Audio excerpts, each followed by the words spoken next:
Good afternoon, everyone. Welcome to today to this Amber and BGA webinar session. I'm joined here with our guest speaker, Larry Daniels from Proof of Knowledge. I'm really looking forward to another hour of really great insight into digital credential trends shaping education and work. And shortly, I'll be passing it on to Larry. But before I do, I just want to do some housekeeping.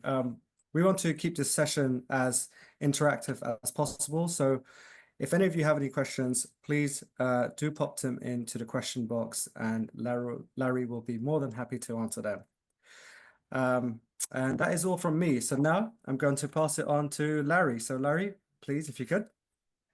Thank you very much and welcome everyone. I'm super happy and glad to be here today and be sharing a little bit of what we're doing and what we're seeing in educational trends, basically. I know people are still joining us, so I'll start off slowly and start setting some common ground. I do have a presentation. Hopefully, it will help us start moving along. And as was mentioned, please write any kind of question, doubt. I was thinking or trying to do some poll, but it wasn't possible. So we'll be asking some questions. If you want to throw answers in the chat room, that would be amazing. If not, we can leave questions for the end, if that's okay. So just to move on with my presentation, hopefully everyone's already viewing and seeing my screen. Could anyone please just confirm we're okay with this? Which I hope we are. So, okay, I'll move along and start sharing some questions. So, to start off, I wanted to start with some key questions we all start to see in education. And this is kind of like a big first question. So, everyone's kind of like today starting to define and understand what micro credentials are, how to unlock the potential, how to implement a correct and great strategy for micro credentials. So, if anyone's wants to go for definition through the chat room, that would be amazing. If not, we'll try to start creating this answer as we go along. But to start off with a kind of like a general knowledge of what we all believe micro-credential is, I built a short story with her character. Her name is Anna. She's just finished her university studies and is 100% ready to start to explore different opportunities and enter the job market. Basically, as we see in the image, she's standing at the edge of the cliff. There's a jump or a leap she needs to take, which kind of like shows or reflects with the transition from education to employment. But of course, she has a knowledge, she has a motivation, she has a potential to cross it, to jump it. And there's big strengths of optimism and that the future feels possible and within reach. I mean, she needs to go. The university has taken her to that end of the cliff, but she still needs to go through interview process, applications, and get that job. But it's probably she'll get it. But what happens with Anna after a couple of years? Of course, she graduated already many years ago. And the job market has evolved in many ways, and of course, really quickly. Inside her company, they're starting to require different skills, which are not the ones she started off with regarding analytics, digital marketing, anything regarding new technical language. And of course, in Anna's head, she thinks and she knows that if she goes back to university, it will take her many years, and probably throughout those years, she will be out of date as well again. So she discovers there's a possibility to take micro credentials or short courses, and she can get in 3 months a course in data analytics. She can take a course in social media marketing. She can take a badge for business in English. And each micro credential is stored in her digital wallet. It can be shared on LinkedIn. It is issued with European, USA, Latin America standards. it is interoperable, and of course, it can be verified who issued that credential, who received, and what information is being shared in that case. So after Anna takes those three courses, she of course goes accumulating those micro credentials over the years. Inside her job, she's recognized. There's a happy ending to the story. She can verify the credentials in a transparent and trustworthy way. Anna regains her confidence, and of course, she doesn't feel outdated outside the market. And of course, kind of like in a summary of the story, she's no longer trying to jump over that gap. She's now building her own path towards the future, as we see with the blocks that go creating that path to cross away. So that's kind of how we all perceive and see micro credentials in a way. But and we would define that micro credentials the future of education in that sense, because we are seeing the short courses modulate or create those learning pathways are the way we're creating this kind of sense of future for education. But let's go deeper on those definitions. And I try to share what micro-credential being or how micro-credential being defined today. I've been sharing three different big definitions that are being today used in general. One's by UNESCO, the other one's by the European Union, and one is the Center of European as well development. So as you all might see, they all start in the pretty much sense way. It's a record focused on learning outcomes, focused on skills that shows what students have understand or how they've shown their process, and it's crossed against a clearly defined standards with a trusted provider. So I would only try to focus on the key points. It's focused on learning. It's verifiable, applicable in formal, non-formal, and informal education. It's portable, it can be recognized, it's flexible with learning pathways, it's a small unit of learning, assessment against standards, stackable and combinable. So what I'm trying to share here is it's important for us to start understanding with which definition we are more aligned in this sense. The second big question, now that we understand what are micro credentials, is why micro credentials? And I try to narrow it to three different reasons. The first one is evolution. If we go throughout history, basically we started from paper diplomas, and today we reach digital credentials with standards and blockchain technology. So we went from paper to PDF files to verifiable PDFs or digital certificates, and today we issue what we're calling digital credentials with international standards, with NFT or blockchain technology, and they, of course they are portable in that sense. So we are adding to everything we've done is authenticity, security, interoperability, and standard-based certifications, which help to guarantee global compatibility in that sense. So first reason is evolution. Second reason is to start bonding the language that's being used within the working markets. Basically, that technologies are emerging in a super rapid pace. AI, blockchain technology, different ed techs that are starting to share the new technologies, skills and content that are evolving constantly. I remember 10 years ago we were saying that jobs were going to change the next 10 years. Then and now people are saying every 5 years we'll be seeing changes, and probably it will be moving faster, and we'll see changes every 2 years in skills and technologies. What we're calling about reskilling, upskilling. So as people lifespan starts expanding, of course, we need to keep updated with skills in the market. So basically, everyone's starting to understand better the reskilling, upskilling courses that are available for each kind of segment and people along their way. Lifelong learning.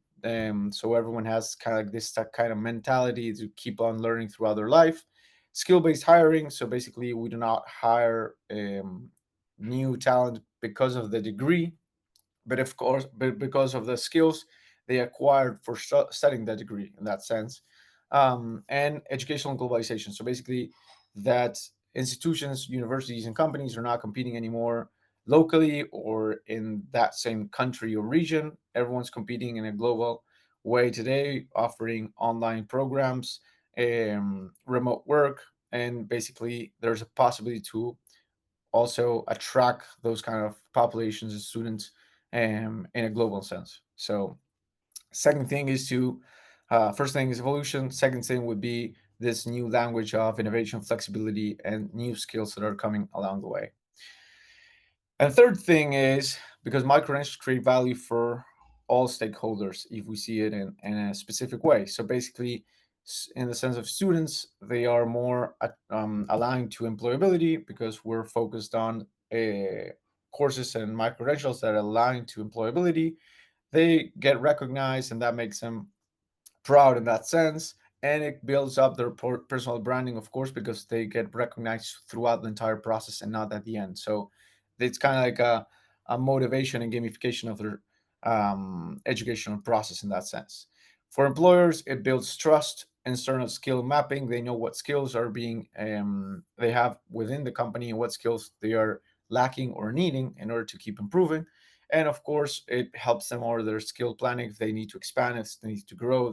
They know what skills they would need on a future, and they can start looking for people based on skills and not based on CVs or profiles as we're doing or it has been done so far. And for governments, of course, it's a strategic tool to strengthen educational systems. It improves population-wide employability and promotes sustainable economic development in that sense. But as well, the last stakeholder in a sense is the university or institutions, basically, and I'll name six of the main reasons why micro-credentials are of huge impact, but I would focus on the last two. The first four are, it, of course, alignment with the industry needs. Basically, it gives universities or institutions the possibility to work nearer with employers and create demand skill courses. Which probably have a higher rate of employability. It gives them flexibility and personalization. You're able, institutions are able to create stackable, combinable, and adaptable programs, which can make institutions' learning path more flexible, personalized. They can decide what credentials and what profile they're building on. It's expansion of the economic offers. Basically, you can start changing or offering different courses. It becomes or helps them on traceability and outcomes measures. Basically, all the technologies and features regarding micro-credentials helps institutions to measure different programs based on impact, student progression, employability, and of course start optimizing their academic offering based on data that they collect. But the two last ones, which are the most important ones, are for me at least share is first of all to track new audiences. So basically, what we're seeing in different trends today, the birth rates are starting to decline, and universities or institutions cannot focus only on targeting people aged between 17 to 22, and we are starting to need to track people with or at age 25, 35, 45, 55, and which need to go through those reskilling courses, upskilling courses, keep updated with what they're seeing. So basically, how do you track those audiences which are already working, which are already um, thrown in the highway and moving on with different works, different priorities, and so on. So my credentials opens as a new door to start working or offering these professionals, ex alumni, companies, and other individuals which are seeking for this career involvement in that sense. So we would start perceiving micro-credentials as a new academic offer, was a new strategy within the universities to attract new potential students in that sense. And the other factor is to start competing with short format programs. So universities have historically been focusing on 4 year degrees, 2 year degrees, and throughout the last years, many short courses, companies, or programs or formats have been appearing, which are focused on skills. The most common one I would say is boot camps for to learn how to program, and they offer high quality courses which have a high rate of employability. So they need or we need to start thinking at university how to compete with these kind of short programs and different formats as well. So how do you perceive micro credentials for from a university or institutional perspective? Basically, is a new strategy to attract and retain students throughout their lifelong learning or careers in that sense. So what happens if or what we're seeing, if no one starts, or institutions do not start to implement or think about my credential strategy, basically we are starting to see a loss of competitiveness in the market. It reduces attractiveness for students because it's not aligned with their expectations and what's being demanded by the labor market. Also, it's a disconnection from the labor market. It doesn't give the possibility for institutions to work near, of course, companies, and start detecting what kind of opportunities and skills are being demanded, and start um, offering different courses in that sense. It's the inability to partner with companies on upskilling and reskilling with their workforce. So, in this case, if there's a micro-credential strategy, there's a possibility to align with different companies and start educating or upskilling their workforce as well. It's a lack of global integration with through interoperability, because there's no work with different standards in this sense, and there's loss of internal talent or retention from students in this sense. So this is why micro credentials basically is starting to see, or position itself as a important strategy for institutions. So the big third question, now that we know what are my credentials, why we need to implement my credentials, I believe the third question will be how to successfully implement my credentials. So, and we know the theory, how to go from the theory to a more practical solution in that sense. So, as in life, I think that the best way to start off is what not to do instead of what to do. So basically, these are my suggestions of what not to do and how not to start with a micro credentials program, or start implementing basically a micro credentials program. So do not start without defining what do you want to take out of the of my credential implementation or program. So what you're looking for, why are you wanting to implement a micro credential, basically. So know what you're looking for and start building your objective, and from there on start building your strategy. Do not start without previous examples, case studies, working with companies, asking, or knowing what other university has been doing. Ask. That's my suggestion. So there are many things that are going on. Start asking and see where you feel you're more aligned, and start using that already. Someone else, what the path someone else has already uh, gone through before you. Do not design without employer input. Basically, you do know what skills are being looked for, where there's an opportunity, where there's a misalignment with the offering, or the offer, the educational offer the institution are already looking for. Do not treat micro-credentials like a mini degree, and that would be a mistake. Of course, the micro-credential is more robust, and of course works with a lot of more metadata. Do not issue non-verified certificates. Do not keep on issuing PDFs. That's not what my credentials are, and that's not aligned with my credential strategy. Do not ignore global standards and interoperability. Start knowing what is being said by One Tech, GDPR, ELM. There are many standards. I'll be showing some right away, but do know why are they important, and what added value are they giving. Do not overproduce low value micro-credentials. So basically, do not start issuing micro-credentials for everyone based on the completion of a webinar, or just an attendance course, or anything. Those are not micro-credentials, and those are not adding value. And we're creating a inflation of micro-credentials in the market if we do so. Do not fail to integrate with curriculars or pathways. To create or start using them as a strategy to retain students. So basically, if there's a completion from level one, keep doing level two, level three, and start guiding those students throughout different pathways you create.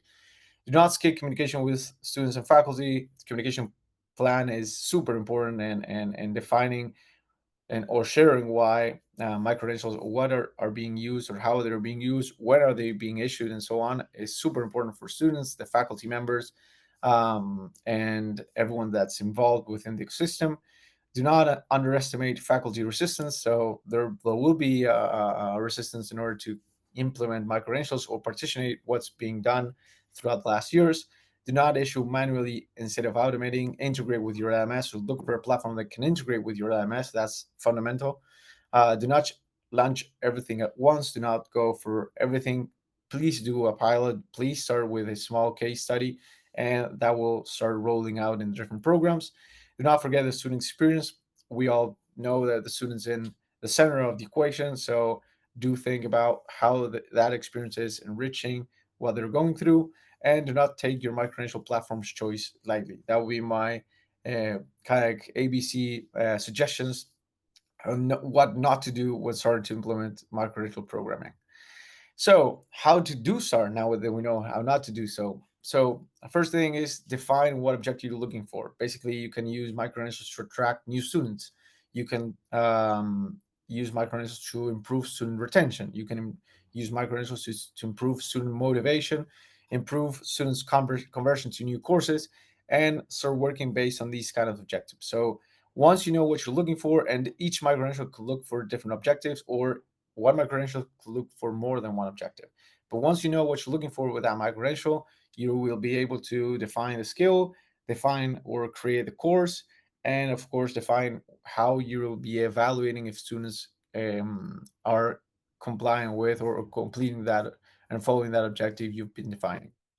My suggestion would be select a few programs to get started. What's the best team to start with this kind of projects? I will go for a team that's looking for or open to innovation, open to different changes, which are a possible course to start with. What's the best area? My suggestion would be executive programs, continuous education, short courses that will help you in 3 months to evaluate if that micro has been successful or not. And how would you measure that successfulness? Could be defined in three different stages. Initial stage is the amount of students that go through the course, financial results, how much that course or micro has generated at the beginning of the course.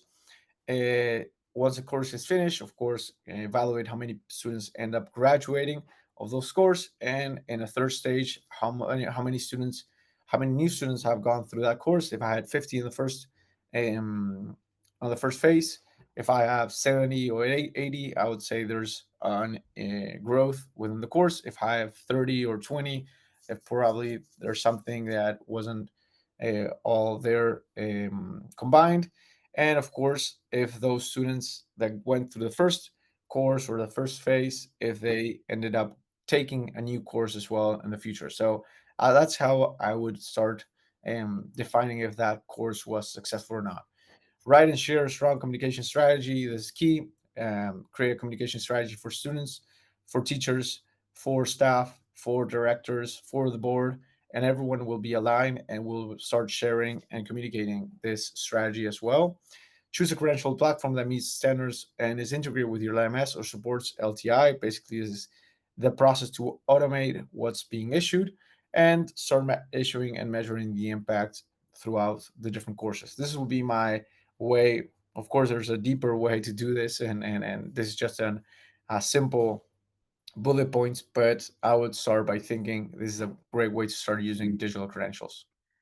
And now, basically, why we're talking about standards, here below, you'll find one of the more relevant standards we're seeing so far, basically GDPR and Europass for Europe, One Tech and Open Badge for the US. And of course, there are different awards or recognitions as well regarding data privacy, and of course, like Scholar IQ that certifies the best edtechs and which are having improvement or impact throughout education as well. So basically, why are these standards key, and why it's important that you, if you decide to go for a platform or any platform, that you ensure that they comply with this kind of standards. Basically, you ensure interoperability, you build global trust, you avoid technological locking. Basically, this is what blockchain gives as a solution. So if the day after tomorrow you decide to change your provider, you will not have a problem with your already issued certificates or recognitions or micro credentials, because they are saved on the blockchain, and there's no need to depend on your tech provider or platform provider in that sense. You enable employer adoption and strengthen the dialogue between education and the labor market. And of course, as shown below, I'll divide standards in two different ways. I would define them as the US, which are more tech savvy standards, and the Europe, which are more interoperable standards, which help with presentations of the degrees and recognitions, basically. But I would start by showing and sharing these kind of standards, which are key for everyone to start issuing their digital credentials. And once you know how to implement, what's your strategy, what's your objective, which are your programs, and how you measure results. Basically, the last important thing you do is select your digital credential platform in this sense. And these are my suggestions on how to look for a credential platform. Basically, look for a platform that's intuitive, has a strong UX interface, which is easy to use, super simple, doesn't need any kind of training, or you not depend on your providers to issue or need them to issue your credentials. You can integrate with your LMS, CRMs, and there's availability for APIs and LTI, basically to automate your issuance of certificates. Of course, support standards, the ones we've shared so far: Open Badge 3.0, One Tech, ALM, and among others. It's possible to include any kind of flexible metadata. Basically, you can include description, which skills are being certified, what framework are you working with or aligned with, what's the evaluation process or the completion process. If you include any kind of documents, how do you verify the issuer? And there's a role in permission management. Basically, there are different roles within the platform that can allow people to be administrators, operators, view only permissions, and so on. There's a proper use of blockchain. Ideally, a public blockchain is what we suggest to be the best.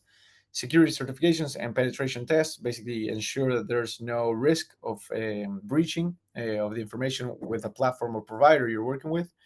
Features that go beyond credentialing, and I'll go a little bit deeper within these kind of points in a couple of minutes. But basically, know how to do marketing with credentialing, know how to measure analytics with the issuance of your credential, full white labeling platforms. Basically, the relationship needs to remain and maintain within student and within university and student relationship.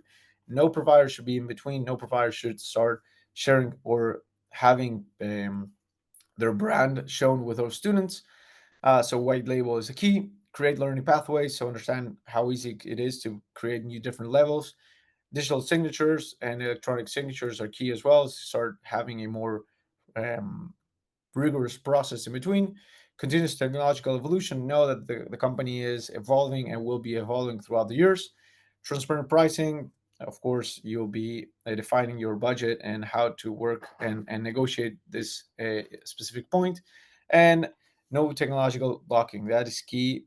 And to know what happens if you switch providers in a near future. So, this would be my kind of suggestions on how to start implementing a credentialing program, and how to know what you're looking for in this case. So now I just would like to introduce myself. My name is Lawrence Daniels. I live in Argentina. I'm one of the founders of POK, which is proof of knowledge. No, proof of knowledge. Basically, we are the only provider of NFT and blockchain technology for my credentials, and we empower institutions to issue everything with these kind of technology. We are currently working with more than 1,000 institutions throughout Latin America, USA, Europe, and Asia. We only started 2 years ago almost, and we have successfully been able to implement a micro strategy in many institutions. And the key reason we've been able to work with many institutions throughout this 2 years is because we've been able to create value and create, or I would say that we've kind of tokenized the credentials to provide information and data for institutions for their best and better analysis of how their programs are impacting their students. And we'll see this in a while. Basically, me and my team, we've have a proven track record. We've worked in technology for many years. Our chairman is the founder of one of the most important marketplaces in Latin America, which was sold to Mercado Libre a couple of years ago. We've worked with many companies such as Coca-Cola, which we operated in 16 countries, and ended up selling that company to Atlanta as well. And as I mentioned, 2 years ago, we started in education and providing an edtech solution with credentialing for institutional educations. What's our value proposition with POK? Basically, our first key point is we offer blockchain technology, and we're the only ones in the world, and that is true, which we issue NFTs or certificates as NFTs. All our certificates are permanently guaranteed and saved as academic records in the blockchain. We work in Polygon and LACNet as well. They cannot be tampered, they cannot be destroyed. There's no risk of loss. It's forever accessible for students. There's no vendor locking. If the day after tomorrow you don't want to start continue issuing with us, that record is saved and stored permanently on the blockchain without the need for us to keep on maintaining that academic record, basically. And anyone that wants to verify that information knows exactly who issued that certificate, who received that credential, and what information is being shared within that academic record as well. Basically, on our value proposition, we also offer the possibility to create learning pathways with enhanced analytics. So basically, you can create different programs to start tackling the retention of students and combine um, stackable credentials that can continue being issued for the student throughout their entire learning pathway. We do follow how they go evolving. So basically, everything gets combined and piled up within the same learning pathway, and everything gets measured on the back office. So basically, as you see here, there's a four my credentials before the certificate, or four steps before the final certificate, and we go measuring how many students and participants are in each one of the steps in between. So basically, we start knowing how many students are enrolled, what's the retention rate, what's the dropout rate, why are students not continuing their learning pathway. We understand where there's bottlenecks, and basically we start using this report to understand and optimize the different learning pathways that are created by the institution as well. So we do conduct different tests and use this information to iterate and improve the academic offer for students in that sense. Every credential or every micro credential includes what we've seen so far. The possibilities include all the data that is in between: description, skills, requirements, attitudes, what's a framework or alignment with a framework you're issuing with. If there's documents or PDFs also attached, if there's links in between, how was that course evaluated, and everything gets compiled and saved within the micro credential as well, in this sense. The entire platform, as I mentioned before, is completely white label, so you can personalize and customize every single communication that's issued to the student. You can create your own emails, you can create your own landing pages, you can create your own designs. So basically, the entire all the platform offers different branding and marketing tools for you to promote your own logos, communications, and keep that relationship between university or institution and students in that sense.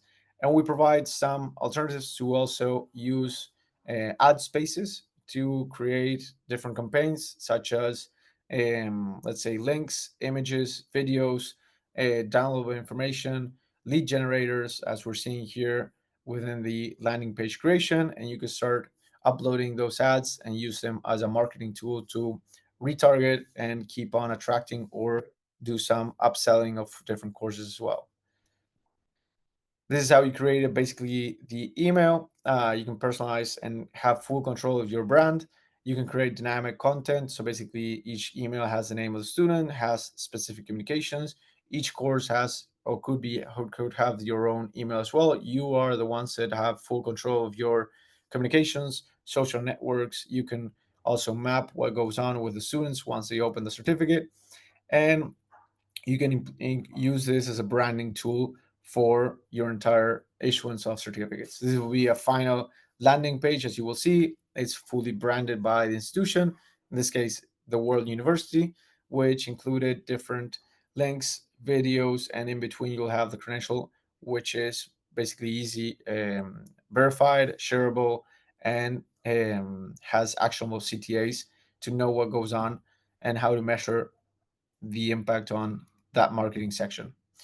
And everything is measured basically. So we also know and share with the university, or the university has access to know how many people access and view that landing page, how many people verified, how many people downloaded, how many people clicked on each one of the ads, and you could start, of course, changing those communications throughout time. So what we're trying to create and we create is every student becomes an ambassador for the institution, and you can also use them to attract or target new students if you wanted to as well.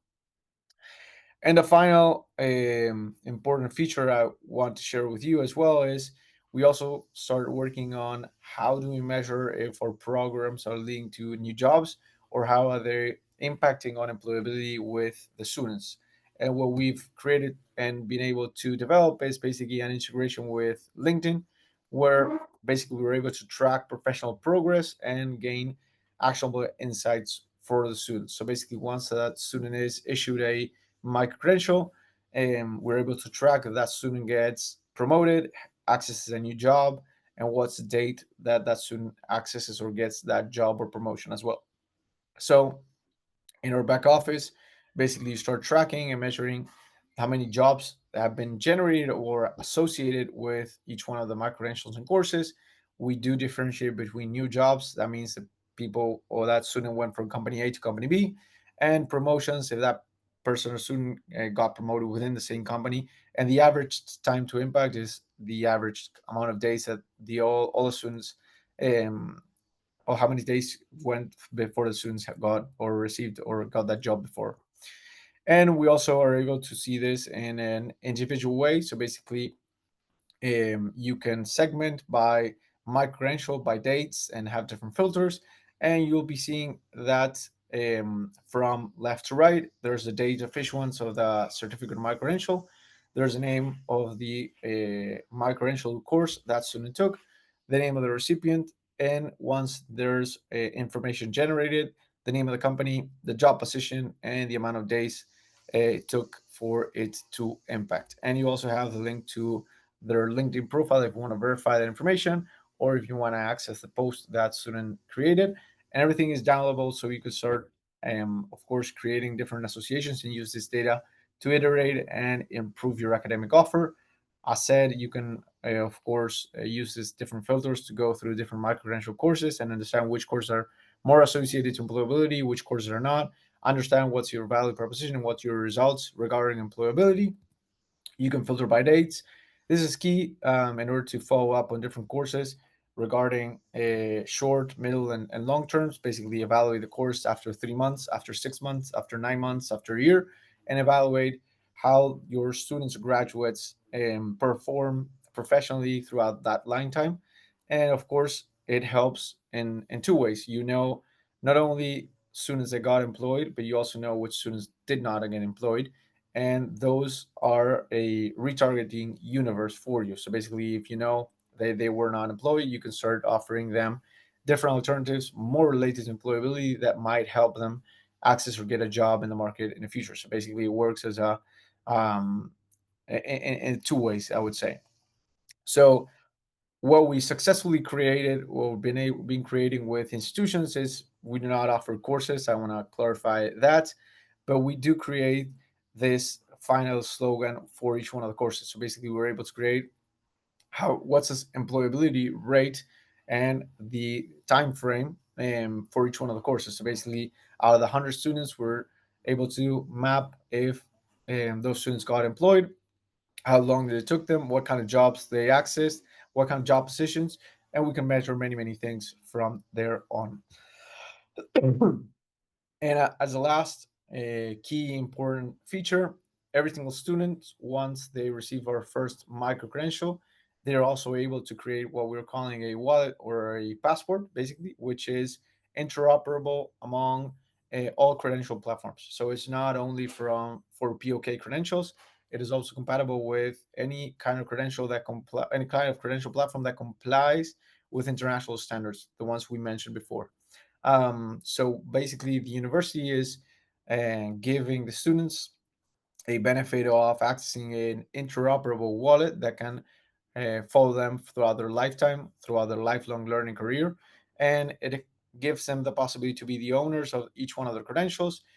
It's also gives them possibility to manage their own credentials, as seen on the image. They're able to make credentials public or private, and they can decide which ones to show and which ones not to show. And they can decide to share that profile with employers, other institutions, anyone that needs to verify, and it will only show the public credentials. So it gives them total control of their credentials, total control of how to use those credentials. It is also possible to uh, transfer their credentials to their Apple Wallet, Google Wallet as well. And there's a mobile app for Google and iOS as well if the student wants to have their applications on or the credentials on their phone as well. So basically, it gives them autonomy, control, and use of their credentials in a more um, active way in that sense. Instead of just sharing and having all their list of credentials on LinkedIn, they have the possibility to actively use them, share them, and on anyone share them with anyone basically. So this is what I had here to share with you. This is my information. Anyone wants to reach out, here's my email, my LinkedIn, and our QR code if you want to scan and access some benefits for being here today. But I don't know if there's any kind of question that has been thrown in the chat, but more than open to start asking or answering questions. Sorry.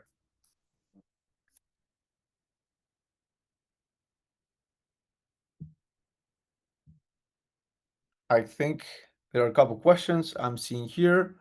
Will you share the slides with us after the webinar? Yes, we'll be sharing our presentation. I think it will be shared by email. Beatriz asks, is there a minimum program duration associated to my credential?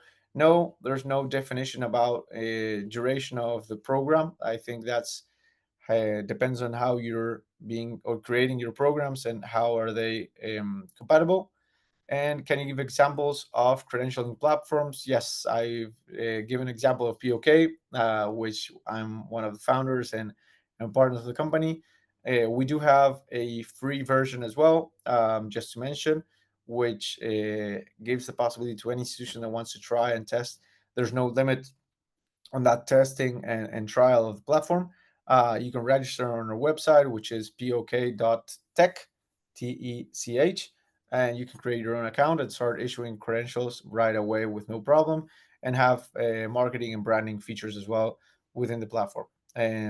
But you could also reach me out on my email, and we can schedule a meeting, do some training, and share more features about the platform as well. Thank you. That was all the questions. Thank you so much, Larry, and thank you to everyone who joined us today. As Larry mentioned, the slides will be made available on our post-event comms page as well. So thank you all for joining us today, and wish you all the best. Take care. Thank you very much, everyone. Have a great week.